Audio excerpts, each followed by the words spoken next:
Greetings, everybody. This is going out to all my YouTube buddies, especially my friends in New York. I know they always have a good laugh when I tell them all this kind of food I'm cooking. Probably don't believe that I actually can cook, and if you taste some of it, you may actually agree that I can. Anyway, today I'm actually going to make a bolognese sauce. The weather is cold, and it's Sunday, and I'm one hungry guy, and I need to eat some good bolognese with some good pasta.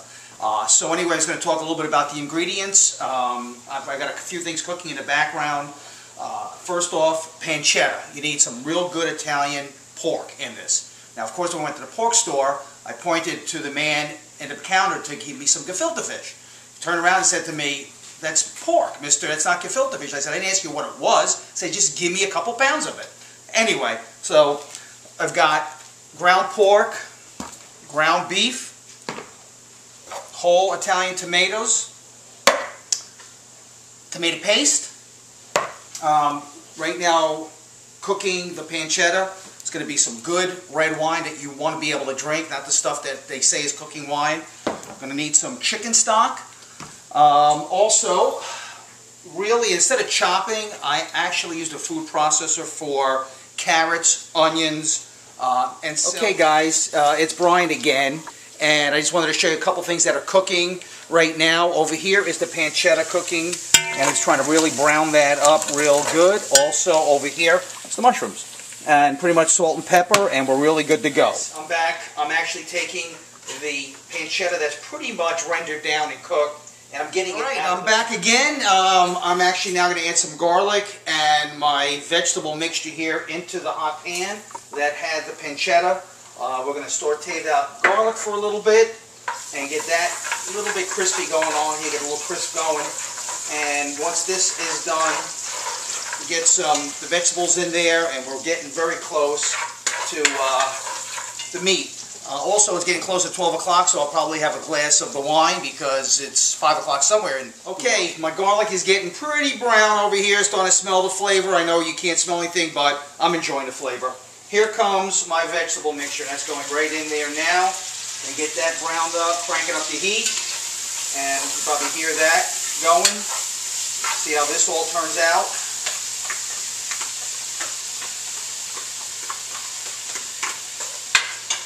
Today I'm also, I don't have a pasta maker, but the next best thing is to go to a good store like Wegmans and pick up fresh pasta. So I will be having linguine tonight with this meal. Also, the other piece that you need to know about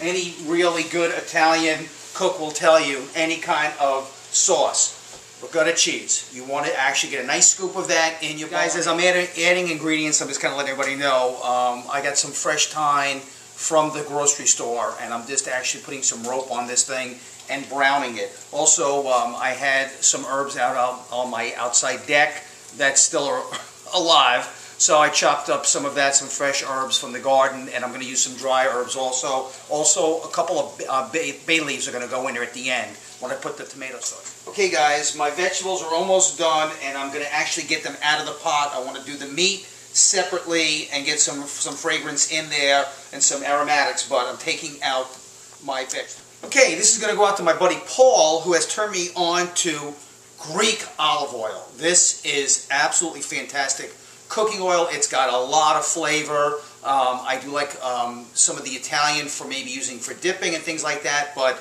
this definitely has a very unique flavor that really adds to this. So anyway, excuse my hands since I'm still in the aromatic phase. So anyway, I'm going to start doing the meat right now. You guys can watch this. Some of the good olive oil, Paul, for you.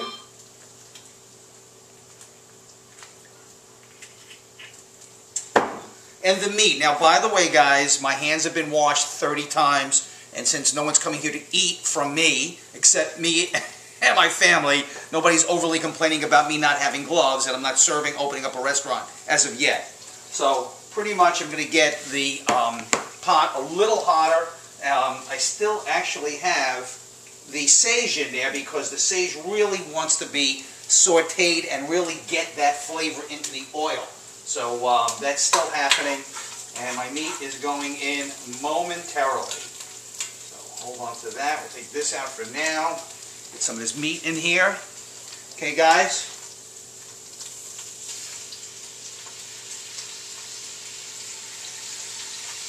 break all of this up and going in.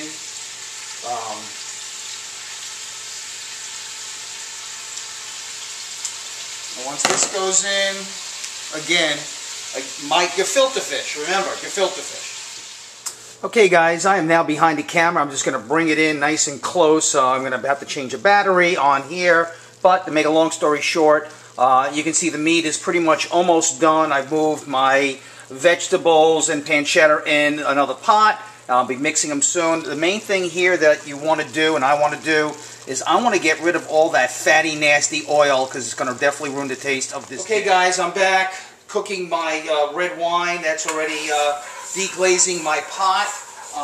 What I wanted to show you real quick was a nice little trick that I don't know exactly where I picked up, but it's not my trick. Using a colander that would actually let all of the fatty juices of the meat getting through there. We really don't want to ruin the taste of the fantastic Italian tomatoes that I'm going to be using over here. I don't want to hurt that flavor with the fat of the pork. And okay, everybody, I've now transferred the meat and all of the vegetables. The wine has cooked in. I'm just trying to get everything all together. You can see there's going to be a lot of meat going on here. Again, this is a real meat sauce, the bolognese. So I'll be opening up some of my chicken stock and also some of my tomatoes, and they're going to be going in a minute. So stay tuned. I'll be right back. Put this bad boy in here, because again, it is going to be flavorful. So I'm using about half of this just to get it going. Start mixing this stuff up right now. Getting this in there, and then tomatoes are going in very, very soon. Also, while I have that here, I'm throwing back in my aromatics. Fresh herbs are going in here also. Get that going in there to get some nice flavor happening.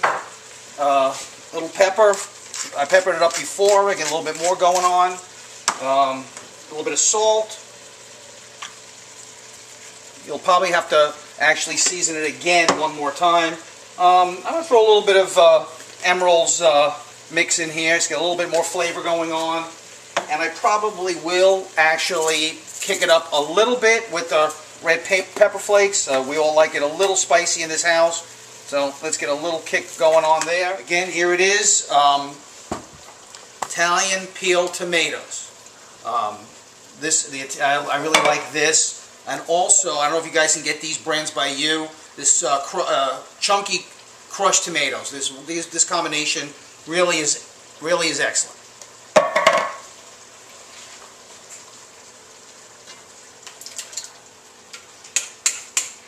Little added features here for some spiciness.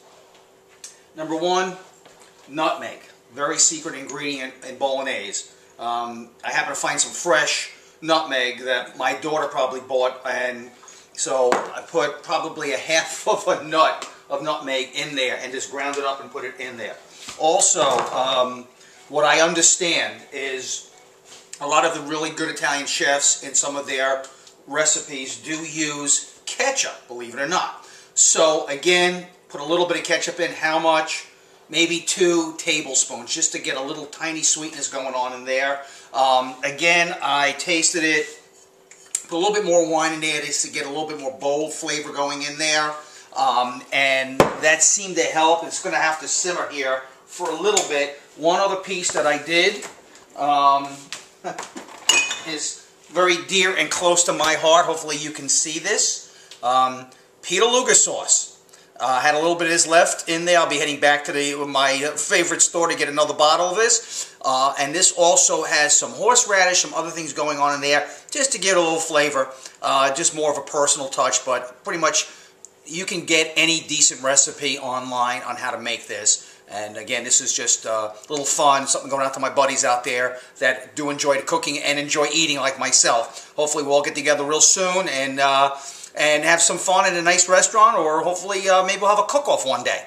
But anyway, this is Brian. I am signing off, and I'll let you know how the dish made via email. See you later. Bye.